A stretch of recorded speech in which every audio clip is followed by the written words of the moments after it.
Yeah, yeah, it's your boy, Box Benji. I need to say Bens Farel, thinking out loud. Yeah, I'ma say good and I'ma say it proud. I'ma tell you some news and hold it down. Word up, it's thinking out loud. I'm just playing. Yeah, I like to do stories like these because this is what I want Kamala Harris to talk about, the vice president of our great country. I need them to talk about this because this happens all the time and this is unfair. This is very wrong. This is like outrageous. It's not good to do. Man wrongfully in prison, 14 years. Sioux City says CPD detectives framed him. Mm-mm-mm-mm. Chicago, a man wrongfully imprisoned for more than a decade has filed a federal lawsuit against the city of Chicago, alleging that a pattern of gross misconduct by police detectives led him being framed for a 2008 slaying in Austin. Attorneys with the Lovely law firm filed the suit Monday in U.S. District Court on Allen Robinson's behalf. Let's see it. Yeah, man.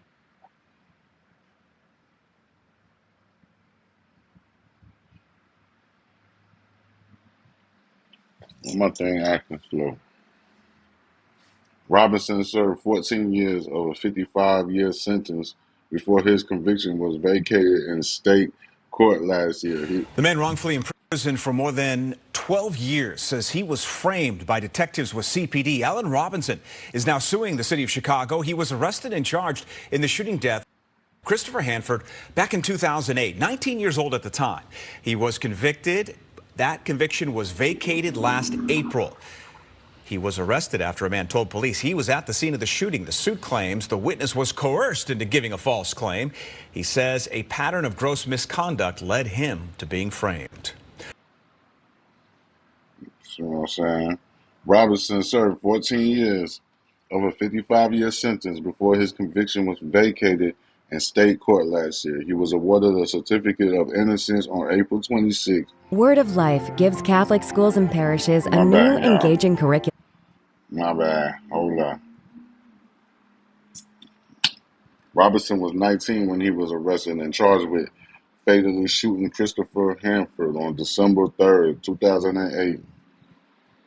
According to the suit and a statement from his lawyers, without witnesses or forensic evidence pointing to a gun in the case, you see, you gotta have them lawyers, and lawyers cost so much money because the lawyers are spending money on forensics.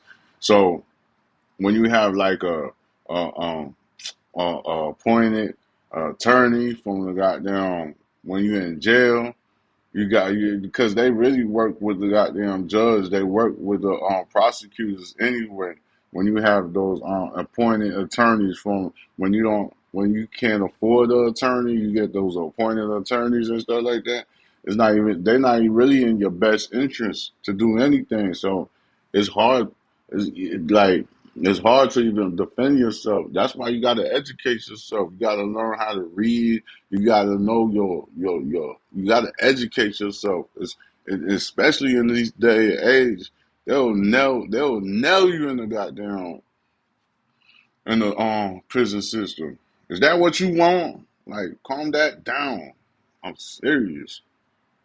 So detectives conducted a bypass where they arrested another man on a drug charge in order to pressure him to provide information about Hanford's killing. The suit says bypass. That's like um, undercover police officer. So they fucking went to go act like they was buying drugs just to bust the goddamn dope boy for another case that they needed information on. So they coerced him to give the prosecutors what they wanted, basically. After holding the man approximately for 24 hours without providing him with food or allowing him to sleep, the man said he knew Robinson and provided the names of other individuals he claimed were at the scene of the shooting, the suit alleges.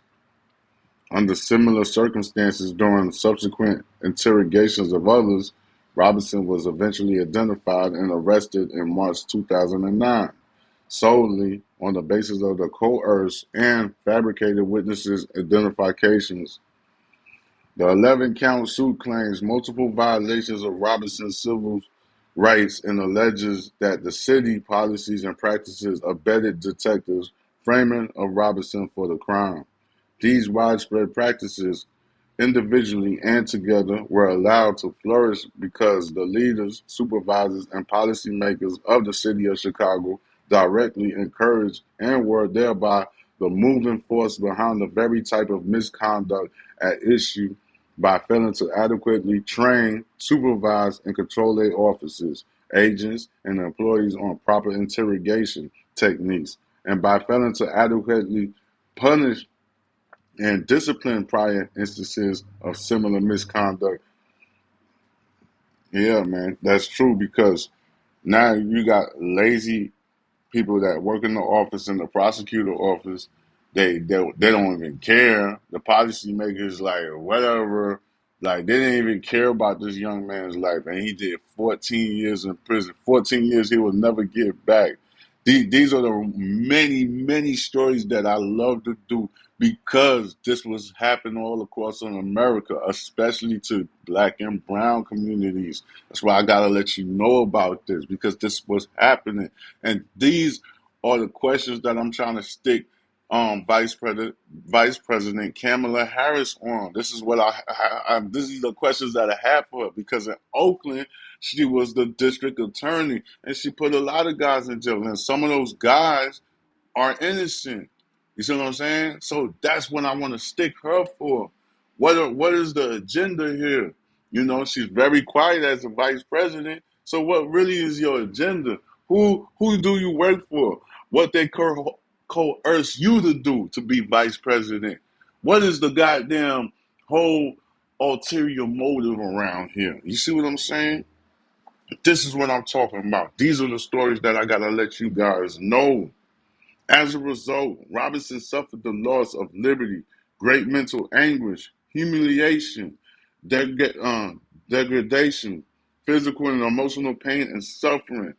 Yes, his lawyers are on it. Robinson is seeking an unspecified amount in damages and has requested a trial by jury, as he should. Yeah, because that's a bad thing, bro.